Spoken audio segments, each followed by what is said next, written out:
नमस्कार, आप देख रहे हैं हर खबर। मैं हूं आपके साथ जागृति। अपना उत्तर प्रदेश में शुरुआत कर लेते हैं खबरों का। जहां बड़ी खबर लखनऊ से आपको बता दें कि सीएम योगी आदित्यनाथ करेंगे अहम बैठक। वीडियो कॉन्फ्रेंसिंग के जरिए जुड़ेंगे प्रदेश के सभी डीएम और एसएसपी, सीओ और एसएचओ भी बैठक में होंगे शामिल।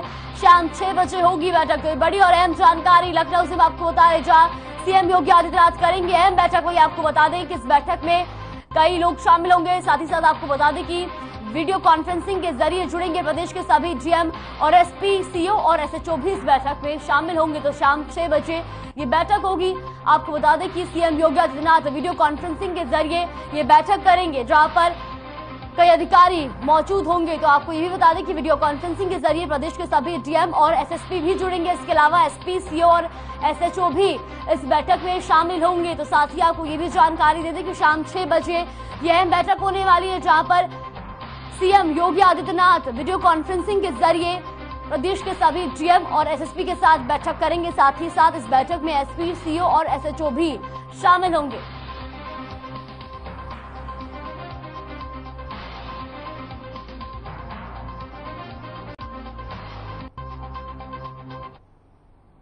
बसपा प्रमुख शिवपाल दरगाह दादा मियां पहुंचे, जहां शिवपाल सिंह यादव रोजा इफ्तार कार्यक्रम में पहुंचे थे। इस दौरान बसपा प्रमुख शिवपाल यादव ने दरगाह दादा मियां में रोजेदारों संग इफ्तार किया। माफ कीजिएगा, रोजेदारों के संग इफ्तार किया। साथ ही सजदा शीन शाहबाज हसन शाह से मुलाकात भी की। खास बात यह रही कि इस दौरान बसपा प्रमुख शिवपाल यादव ने विभिन्न धर्मगुरु संग बातचीत की। तो आपको बता दें कि बसपा प्रमुख शिवपाल यादव ने दरगाह दादा मियां पहुंचे। यहाँ शिवपाल सिंह यादव रोजा इफ्तार कार्यक्रम में पहुंचे थे। तो इस दौरान बसपा प्रमुख शिवपाल यादव ने दरगाह दादा मियां में रोजेदारों के संग इफ्तार किया। साथ ही सजा दानशीन सबाहत हसन शाह से भी मुलाकात की। रमजान के दिन हैं, सभी रोजेदार एक महीने लगातार अल्लाह से दुआ मांगते हैं और ये दुआ सब लोगों को बरकत मिलती है। तो अब व्रत रह करके पूरे समाज के लिए बरकत के लिए दुआ करते हैं। तो ये बहुत अच्छे दिन होते हैं। इसमें कोई भी रोजेदार झूठ नहीं बोलते हैं, दुआ मांगते हैं सबके कल्याण के लिए। तो ये दुआ इतनी फलती है, ये सच्चे दिल से दुआ की जाती है। तो ये बहुत अच्छे दिन होते हैं।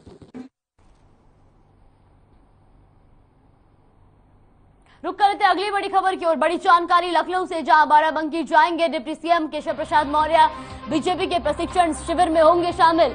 दोपहर 2 बजे डीआरडीए में करेंगे समीक्षा बैठक। बाकी अधिकारियों से लेंगे प्रगति रिपोर्ट। तो बड़ी और अहम जानकारी हम आपको बता रहे लखनऊ से, जहां आपको बता दें कि बाराबंकी जाएंगे डिप्टी सीएम केशव प्रसाद मौर्य। तो ये आपको बता दें कि बीजेपी के प्रशिक्षण शिविर में शामिल होंगे डिप्टी सीएम। दोपहर 2 बजे डीआरडीए में करेंगे समीक्षा बैठक। इसके अलावा विभाग के अधिकारियों के लेंगे प्रगति रिपोर्ट। तो ये बड़ी और अहम जानकारी लखनऊ से, जहां बाराबंकी जाएंगे डिप्टी सीएम केशव प्रसाद मौर्य। तो ये आपको बता दें कि बीजेपी के प्रशिक्षण शिविर में शामिल होंगे डिप्टी सीएम केशव प्रसाद मौर्य। इसके अलावा दोपहर 2 बजे डीआरडीए की बैठक करेंगे, जहां पर विभाग के अधिकारियों से प्रगति रिपोर्ट भी लेंगे।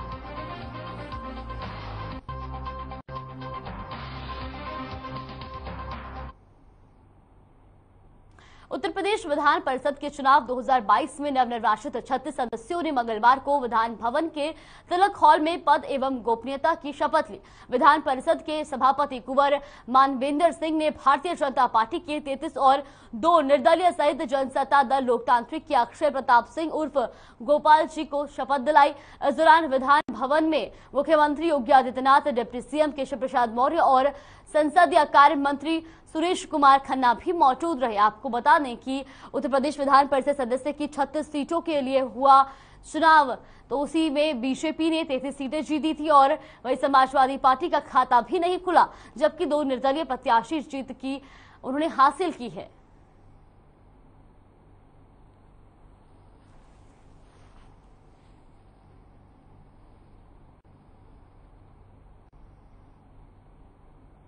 उत्तर प्रदेश के कई धार्मिक स्थलों में लाउडस्पीकर या तो उतार लिए गए या उनकी आवाज धीमी की गई है। ये कार्रवाई मुख्यमंत्री योगी के निर्देश के बाद हुई है। वहीं धार्मिक स्थलों में लाउडस्पीकर को लेकर ADG law and order Prashant Kumar ने बताया कि अभी तक यूपी में 125 धार्मिक स्थलों से लाउडस्पीकर हटवाए गए हैं। वहीं 17,000 धार्मिक स्थलों पर स्पीकर की आवाज कम की गई है।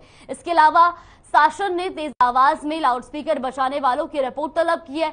रिपोर्ट 30 अप्रैल तक देनी होगी। उन्होंने कहा कि अलविदा की नमाज व इसके पहले जो अन्य धर्मों के भी त्योहार हुए हैं उनके अनुपालन में लगभग 37,344 धर्मगुरुओं से वार्ता की गई है।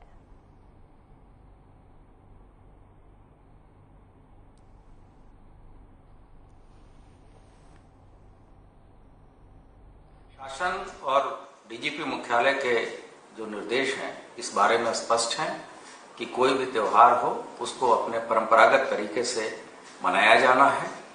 और इस संबंध में अभी आपने देखा होगा कि शासन के भी निर्देश हैं कि जो ध्वनि या जो आवाज इत्यादि के बारे में भी स्पष्ट निर्देश दिए गए हैं कि उसमें माननीय हाईकोर्ट के आदेश का अनुपालन हो। इन सभी चीजों को रखते हुए और अलविदा की नमाज तथा इसके पहले जो अन्य धर्मों के भी त्योहार हुए हैं उसके अनुपालन में लगभग 37,344 धर्मगुरुओं से हम लोगों की वार्ता हो गई है। शासन और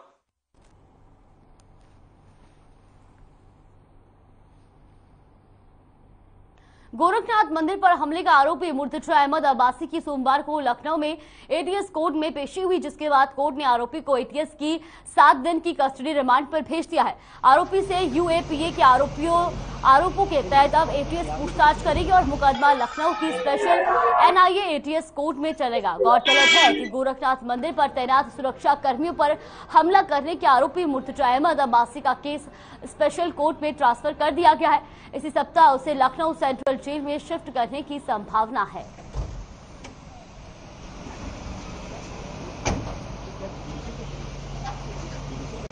यूएपीए की धारा बढ़ाने के बाद से एटीएस उत्तर प्रदेश ने मुर्तजा को यहाँ लखनऊ लाया है तथा यहाँ की कोर्ट में पेश किया, जो कि हमारे एटीएस की कोर्ट है। और 26 तारीख से 7 दिन की अतिरिक्त पुलिस रिमांड स्वीकृत कराई है, जिस दौरान हमारे और भी जो चीजें छूट गई थी विवेचना के दौरान एविडेंस इत्यादि इकट्ठा होनी थी, उनको हम और एविडेंस एकत्रित करेंगे तथा एविडेंस को एक दूसरे से जोड़ेंगे, जिससे कि हम कोर्ट में काफी पुख्ता केस और सभी एविडेंसेस को प्रोड्यूस कर पाएं और एक अच्छा कन्विक्शन हम सिक्योर कर पाएं। राजधानी लखनऊ के इलाकों में लगने वाले यातायात जाम और अवैध टेम्पो स्टैंड के कारण होने वाली बाधित यातायात व्यवस्था को दुरुस्त करने के लिए लखनऊ पुलिस ने 8 टीमों का गठन किया है। ये टीमें लखनऊ के नगर निगम के 8 जोन में यातायात व्यवस्था को दुरुस्त करेंगी। आपको बता दें कि संयुक्त पुलिस आयुक्त पीयूष मोडिया ने ये अहम बैठक की। बैठक में नगर निगम, यातायात पुलिस और आरटीओ के अधिकारी भी शामिल हुए। मीटिंग में टीमों का गठन किया गया, साथ ही यातायात को ठीक करने के लिए कई फैसले भी लिए गए हैं। मीटिंग के बाद मीडिया से बात करते हुए संयुक्त पुलिस आयुक्त ने कहा कि जहां जहां अवैध टेम्पो स्टैंड चल रहे हैं उनको हटाया जाएगा। ऑटो के लिए अलग से लेन बनेगी और यातायात को बाधित करने वालों के विरुद्ध ये टीम सख्त कार्रवाई करेंगी।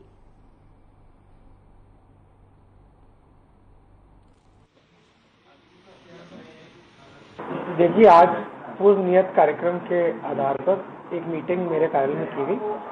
इस मीटिंग में नगर आयुक्त स्वयं उपस्थित हैं, अपर नगर आयुक्त भी साथ में आए, एआरटीओ मौजूद हैं, पुलिस के और यातायात पुलिस के अधिकारीगण भी आए हैं, साथ ही नगर निगम के कुछ इंजीनियर और ऑटो एसोसिएशन और टेम्पो एसोसिएशन के लोग भी यहाँ पर इस मीटिंग हेतु आए। इसका मुख्य उद्देश्य था कि हम आइडेंटिफाई करें कि शहर में कहाँ पर ट्रैफिक में जो अव्यवस्था हुई है उसे किस प्रकार से व्यवस्थित किया जा सकता है, कहाँ पर अतिरिक्त स्टैंड बनाए जाने की आवश्यकता है। खबर कुशीनगर से है, जहां जिला सैनिक कल्याण और पुनर्वास कार्यालय सभागार में समीक्षा बैठक हुई। इस बैठक की अध्यक्षता सीडीओ अनुज मलिक ने किया। वह इस बैठक में पेंशन, समाधि स्थल, एरियर भुगतान, भूमि विवाद, कैंटीन, राशन, भू पेमाइश आदि मुद्दे उठाए गए। इन मुद्दों को सीडीओ अनुज मलिक और जिला सैनिक कल्याण पुनर्वास अधिकारी विंग कमांडर आलोक सक्सेना ने ध्यान से सुना और उसके मुताबिक समाधान भी सुझाए। तो कुशीनगर में सैनिक बंधुओं की बैठक हुई, जहां पर कल्याणकारी रणनीति बनाने पर चर्चा की गई। तो सीडीओ अनुज मलिक ने समस्याएं सुनी और सैनिक बंधुओं की ये बैठक हुई है, जहां पर सीडीओ अनुज मलिक ने समस्याएं सुनी।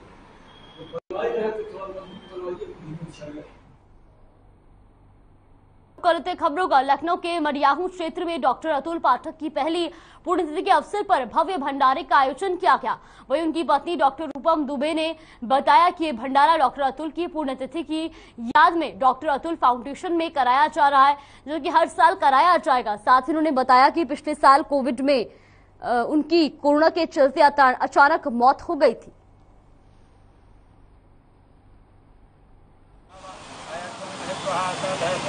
मैं अतुल फाउंडेशन की तरफ से भंडारे का आयोजन किया है। आज उनकी पहली पुण्यतिथि है और उनको बच्चों को गरीबों से बहुत लगाव था, उनके लिए करना चाहते थे, हमेशा कुछ न कुछ करते ही रहते थे।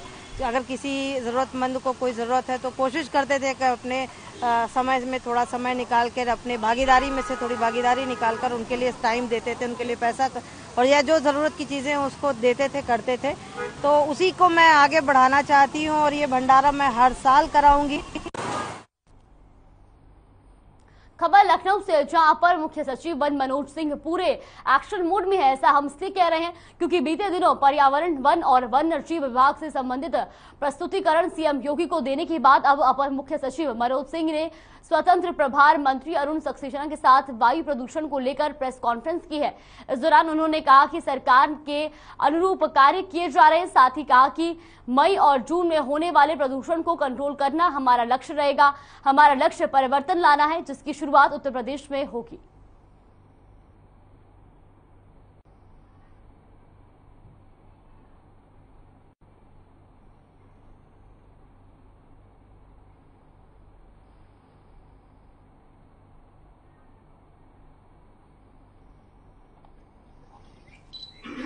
धन्यवाद सर। मैं अनुरोध करूं परिवर्तन विभाग एवं विश्व बैंक को उत्तर प्रदेश राज्य आज एयर पॉल्यूशन को कम करने के लिए ये कार्यशाला है। एयर पॉल्यूशन डिजीज का बहुत बड़ा कारण है, चाहे वो ब्रोंकाइटिस हो, ब्रोंकियल एस्थमा हो, सीओपीडी हो, न्यूमोकोनियोसिस हो। ये बहुत सी बीमारियां एयर पॉल्यूशन की वजह से होती हैं और एक बार हो जाए तो कोई इलाज नहीं है। तो इनको कम करने के लिए, इनकी रोकथाम करने के लिए, लोगों की क्वालिटी ऑफ लाइफ बेहतर करने के लिए, लाइफ स्पैन को सही रखने के लिए ये कार्यशाला आयोजित की जा रही है ताकि एयर पॉल्यूशन कम हो। लखनऊ में पिकनिक स्पॉट के जंगल में हुए मुठभेड़ में मुख्य आरोपित आयुष अरोड़ा को पुलिस ने गिरफ्तार कर लिया है। दरअसल आरोपित पर 15,000 रुपए का इनाम घोषित था। वही आयुष के खिलाफ लखनऊ के अलावा सीतापुर में भी कई मुकदमे दर्ज है। आपको बता दें कि आरोपित आजमगढ़ का रहने वाला है। तो लखनऊ में पिकनिक स्पॉट के जंगल में मुठभेड़ हुई थी, जहां पर पुलिस ने अब आरोपी को गिरफ्तार कर लिया है। तो आरोपी पर कई मुकदमे भी दर्ज है। आपको बता दें कि आरोपी पर 15,000 का इनाम भी था।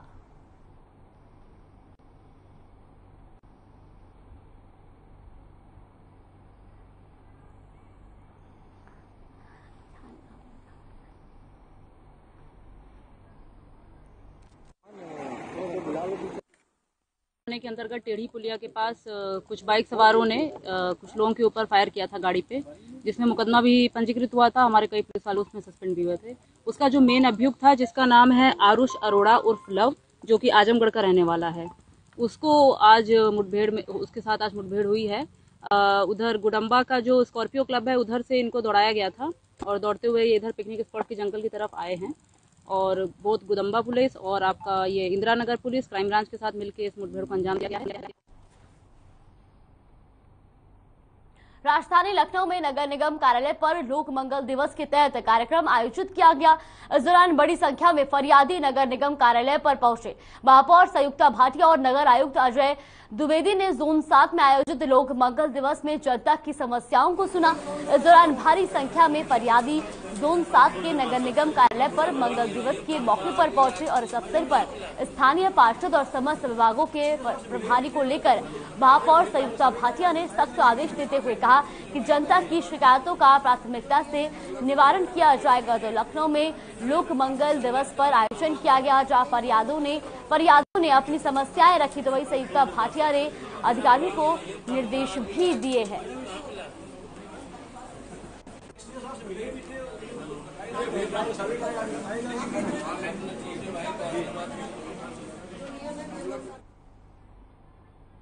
खबर कानपुर से है, जहां श्री बालाजी महाराज की अखंड ज्योति प्रज्वलित कर धूमधाम से उत्सव मनाया गया। उपस्थित भक्तजनों ने श्री बालाजी महाराज, कृष्ण बरदाऊ जी और श्री श्याम प्रभु खाटू वाले का अकिक श्रृंगार कर दर्शन कर अपनी मनोकामना की पूर्ति की कामना के साथ प्रभु चरण में अपनी अर्जी लगाई। वही महोत्सव का शुभारंभ मंडल परिवार द्वारा श्री गणेश वंदना से हुआ, जिसके बाद नगर की गायिका आराधना शुक्ला ने खाद की मिट्टी का तिलक लगाकर भजन प्रस्तुत कर भक्तों को भाव से जोड़ने का प्रयास किया। वहीं श्री बालाजी महाराज को 56 भोग और 36 व्यंजन का भोग अर्पण किया गया। श्री बालाजी की रसोई में परोसे गए स्वादिष्ट व्यंजनों का भक्तों ने प्रसाद ग्रहण किया। तो कानपुर में बालाजी मित्र मंडल का भव्य कार्यक्रम देखने को मिला, जहाँ पर मंडल ने चतुर्थ वार्षिक उत्सव मनाया। वहीं गणेश वंदना से महोत्सव का शुभारंभ हुआ। तो तस्वीरें आप देख सकते हैं जहाँ पर इस महोत्सव का आयोजन किया गया। तो वही ये भी आपको जानकारी दे दें कि गणेश वंदना से इस महोत्सव का शुभारंभ किया गया।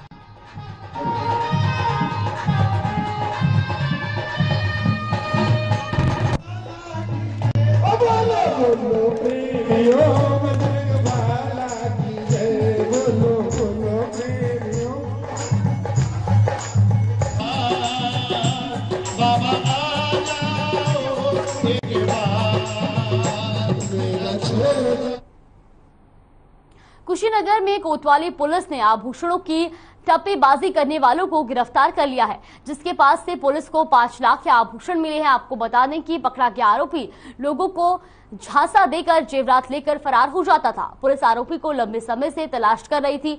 पूर्वांचल के कई इलाकों में टप्पेबाजी सक्रिय थी। तो वही आपको बता दें कि टप्पेबाज के पास से सोने के हार, चेन, अंगूठी और अन्य जेवर के साथ तमंचा और कारतूस भी बरामद हुआ है। पुलिस की रिपोर्ट के अनुसार गिरफ्तार आरोपी महाराजगंज का निवासी बताया जा रहा है। तो कुशीनगर में पुलिस ने टप्पेबाज को गिरफ्तार किया। आपको बता दें कि शातिर टप्पेबाज लोगों को झांसा देता था। तो वही उसके पास से कई आभूषण, जेवरात और तमंचा भी बरामद किया गया है। जो धाराएं हैं उसके तहत हो जाएंगे। बाकी कुशीनगर क्षेत्र के अंतर्गत थाना पडरौना पुलिस ने एक सराहनीय कार्य करते हुए 2 मार्च को एक टप्पेबाजी की घटना हुई थी एक सुनार की दुकान पे, जहां से 5 लाख रुपए के लगभग आभूषण की टप्पेबाजी की गई थी और पुलिस ने ये सभी आभूषण बरामद कर लिए गए हैं। इनकी कीमत लगभग 5 लाख रुपए, ये 100% रिकवरी है। और इसमें एक व्यक्ति जो दिनेश प्रजापति है, जिसने इस टप्पेबाजी की घटना को कारित किया था, उसको गिरफ्तार किया गया है। इसके पास से ये आभूषण, एक अदद तमंचा और मोबाइल फोन और कुछ नगद रुपए बरामद किए गए। खबर लखनऊ से, जहां बाइक पर स्टंट और तरह तरह के करतब दिखाना 5 युवकों को महंगा पड़ गया। दरअसल सोशल मीडिया पर एक वीडियो जमकर वायरल हो रहा था, जिसमें कुछ युवक सीएम आवास के पास सुबह 6 बजे स्टंटबाजी कर रहे थे। सोशल मीडिया पर वीडियो वायरल होने के बाद पुलिस कमिश्नर टीके ठाकुर ने मामले का संज्ञान लेते हुए सख्त कार्रवाई करने के आदेश दिए, जिसके बाद 3 टीमों ने सीसीटीवी की मदद से स्टंट करने वाले 5 युवकों को गिरफ्तार कर लिया। साथ ही उनके पास से 12 बाइक भी बरामद की। इस मामले में पुलिस स्टंटबाजी में शामिल अन्य आरोपितों की पहचान और उनकी गिरफ्तारी में जुट गई है।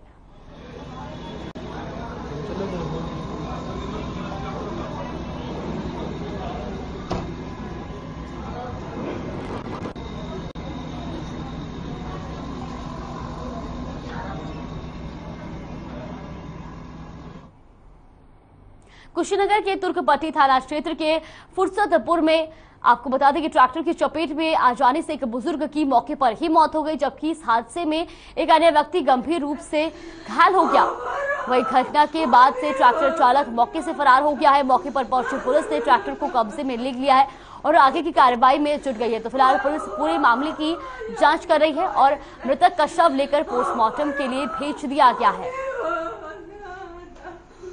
कुशीनगर में सड़क हादसे में बुजुर्ग की मौत हो गई। वही ट्रैक्टर की चपेट में आ जाने से बुजुर्ग की मौत हुई, जिसके बाद एक की हालत गंभीर बताई जा रही। तो ये आपको बता दें कि ड्राइवर मौके से फरार हो चुका है।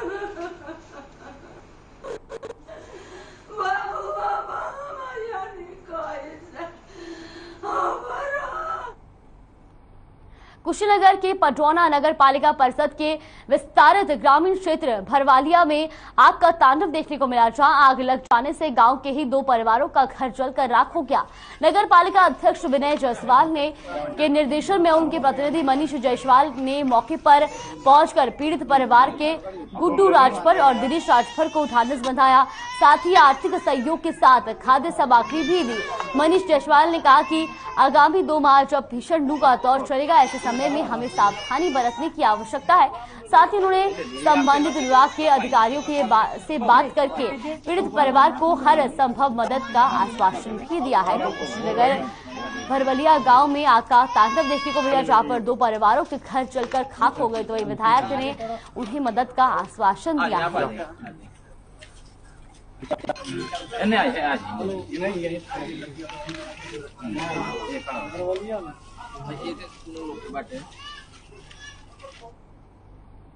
ओटीटी प्लेटफॉर्म जेमप्लेक्स पर रिलीज होने वाली वेब सीरीज निशाचर के निदेशक धर्मेंद्र कुमार है। वेब सीरीज की शूटिंग लखनऊ में भी हुई है। गंगा बैराज, रेव मोती और बिठूर समेत कई स्थानों पर शूटिंग की गई है। इस वेब सीरीज में लखनऊ के रोहित राजावत और सोनाली राठौर नजर आएंगी। ये वेब सीरीज 1.5 घंटे की फिल्म को 2 एपिसोड में बांटा गया है। कल्याणपुर में रहने वाले रोहित राजावत विश्वविद्यालय से स्नातक करके मुंबई गए और वहां पर टीवी शो में काम किया। 2012 में इनको प्यार में ऐसा होता फिल्म में काम मिला। इसके बाद इन्होंने कुछ रंग प्यार के और सावधान इंडिया टीवी शो में भी काम किया है। अगर हो जाता है तो काफी काम किया है आपने कानपुर के कौन से फिल्म में काम किया है? फिल्म में काम किया है प्यार में ऐसा होता है, एक फिल्म में काम किया है 9 o'clock, एक और फिल्म में काम किया है वजीर, कैलेंडर गर्ल्स। तो कैलेंडर्स किए कितना बड़े ड्राइवर। फिलहाल के लिए अपना उत्तर प्रदेश में बस इतना ही। बने रहिए हमारे साथ। नमस्कार।